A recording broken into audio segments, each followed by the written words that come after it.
जय Hind everyone, my name is Gagandeep and I welcome you all on our YouTube channel name proud group of NCC. आज की इस video में हम बात करेंगे कुछ ऐसे इंपॉर्टेंट क्वेश्चंस की जो आपके एग्जाम में बिल्कुल पूछे जा सकते हैं।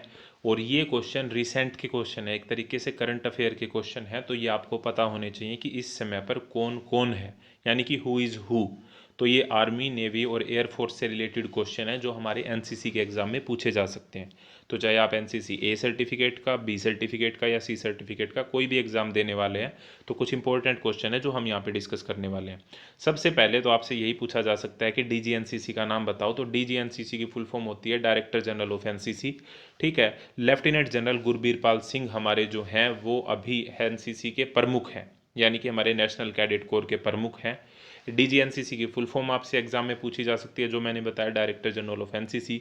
एक बार एग्जाम में ये भी पूछा गया था कि डीजीएनसीसी जो होते हैं वो किस रैंक के अधिकारी होते हैं, तो वो लेफ्टिनेंट जनरल रैंक के अधिकारी होते हैं। ये बात आपको पता होनी चाहिए।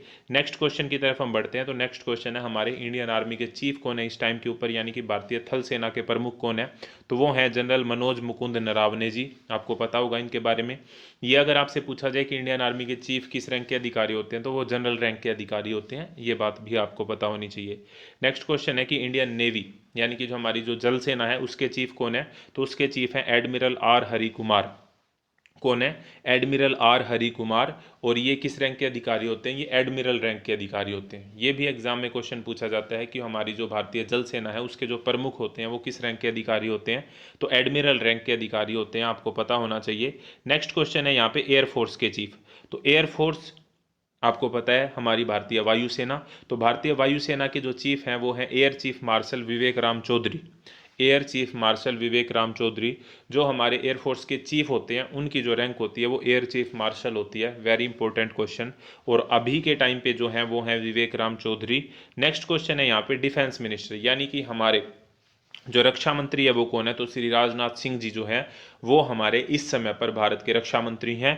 आरआरएम, ये क्वेश्चन भी एनसीसी वालों के लिए स्पेशल क्वेश्चन है एक तरीके से, क्योंकि आरआरएम की विजिट होती है जब हमारा जो 26 जनवरी का कैंप होता है, जो हमारा आरडीसी कैंप जिसे हम बोलते हैं, रिपब्लिक डे कैंप। तो उसके अंदर आरआरएम विजिट होती हैं, प्राइम मिनिस्टर विजिट होती हैं, दिल्ली के जो सीएम होते हैं उस समय के ऊपर उनकी विजिट होती है, डिफेंस मिनिस्टर की विजिट होती है। तो इसी तरीके से आरआरएम विजिट जो होती है उसको, आरआरएम को हम बोलते हैं रक्षा राज्य मंत्री। और रक्षा राज्य मंत्री जो इस समय पर हैं वो हैं हमारे श्री अजय भट्ट जी। ठीक है, तो श्री अजय भट्ट। नेक्स्ट क्वेश्चन यहाँ पे आपसे पूछा जा सकता है कि एनसीसी दिवस कब मनाया जाता है। तो नवंबर के चौथे रविवार को एनसीसी दिवस मनाया जाता है। वेरी इंपॉर्टेंट क्वेश्चन है। आर्मी दिवस कब मनाया जाता है, यानी कि भारतीय थल सेना दिवस। तो भारतीय थल सेना दिवस मनाया जाता है 15 जनवरी को। अब ये 15 जनवरी को ही क्यों मनाया जाता है? क्योंकि 15 जनवरी 1949 के दिन जो आर्मी की कमांड है, आर्मी का जो नेतृत्व है वो अंग्रेजों से लेके हमारे भारतीयों के पास आया था, यानी कि जो के एम करियप्पा जी, ठीक है, जो पहले फील्ड मार्शल बने थे हमारे। तो जनरल के एम करियप्पा जी उस समय पर उन्होंने आर्मी की कमांड संभाली थी, आर्मी के प्रमुख बने थे 15 जनवरी 1949 को। इसीलिए उस उपलक्ष्य के ऊपर के उस समय जो हमारे आर्मी के चीफ बने के एम करियप्पा जी, उस उपलक्ष्य में 15 जनवरी को आर्मी दिवस मनाया जाता है। तो ये भी अगर पूछा जाए कि 15 जनवरी को ये आर्मी दिवस क्यों मनाया जाता है, क्योंकि उस समय पर हमारे पहले भारतीय चीफ बने थे इंडियन आर्मी के जनरल के एम करियप्पा जी, इसीलिए 15 जनवरी को आर्मी डे मनाया जाता है। नेक्स्ट है यहाँ पे नेवी दिवस, भारतीय जल सेना दिवस। तो जल सेना दिवस मनाया जाता है 4 दिसंबर को। अब ये 4 दिसंबर को ही क्यों मनाया जाता है? क्योंकि 4 दिसंबर 1971 को, आपको पता है 1971 में भारत पाकिस्तान युद्ध हुआ था जिसमें हमने बांग्लादेश को आज़ाद करवाया था। बांग्लादेश एक नया देश बना था, ठीक है, जिसको पहले हम पूर्वी पाकिस्तान के नाम से जानते थे, ईस्ट पाकिस्तान के नाम से जानते थे। तो इस युद्ध के अंदर जो भारतीय की नौसेना थी, भारतीय नौसेना थी, उसने एक बहुत महत्वपूर्ण योगदान निभाया था। और 4 दिसंबर का वो दिन था जिस दिन वो डिसाइसिव दिन था, जिस दिन निर्णायक जो जंग हुई थी जिसके अंदर हमने जीत हासिल की। तो इसीलिए 4 दिसंबर को नेवी दिवस मनाया जाता है, नेवी के कंट्रीब्यूशन, यानी कि भारतीय जल सेना के कंट्रीब्यूशन को याद रखने के लिए। नेक्स्ट है यहाँ पे एयरफोर्स डे। तो एयरफोर्स डे 8 अक्टूबर को मनाया जाता है, क्योंकि 8 अक्टूबर 1932 को ऑब्वियसली अंग्रेजों के टाइम में इंडियन एयरफोर्स की स्थापना हुई थी। 8 अक्टूबर 1932 को सबसे पहले पहले इंडियन जो एयरफोर्स है उसे रॉयल एयरफोर्स के नाम से जाना जाता था। तो एयरफोर्स डे इसीलिए 8 अक्टूबर को मनाया जाता है। Very important question. Next question है यहाँ पे कि आईएमए की फुल फॉर्म होती है इंडियन मिलिट्री एकेडमी। तो इंडियन मिलिट्री एकेडमी कहाँ पर स्थित है? देहरादून में स्थित है। और देहरादून के अंदर जो भी एसएसबी देने जाएंगे या कभी दी होगी उन्होंने, तो 1 है या 2 है, exactly I don't remember, but AFSB air force selection board centre है वहाँ पर देहरादून के अंदर। ठीक है, तो IMA Indian military academy, IMA attachment camp भी होता है जो हम NCC वाले अटेंड करते हैं।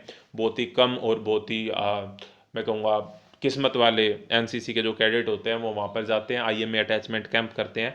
तो IMA देहरादून के अंदर स्थित है, Indian military academy. NDA national defence academy होती है, और NDA जो है वो खड़गवासला में है, पुणे महाराष्ट्र में।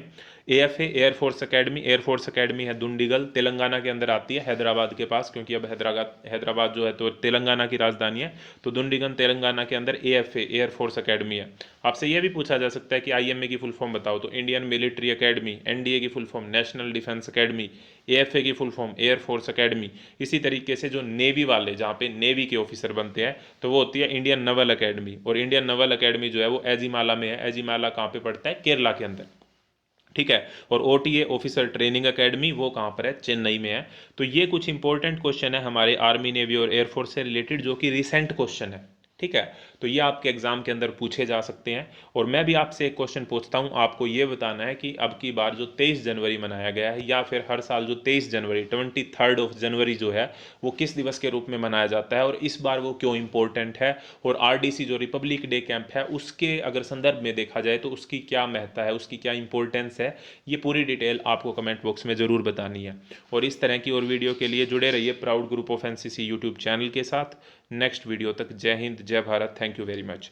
और इसकी जो PDF है वो आपको मिल जाएगी टेलीग्राम चैनल के ऊपर। टेलीग्राम चैनल का लिंक आपको डिस्क्रिप्शन में मिल जाएगा, वहाँ से जाके आके इसकी PDF डाउनलोड कर सकते हैं। Thank you very much.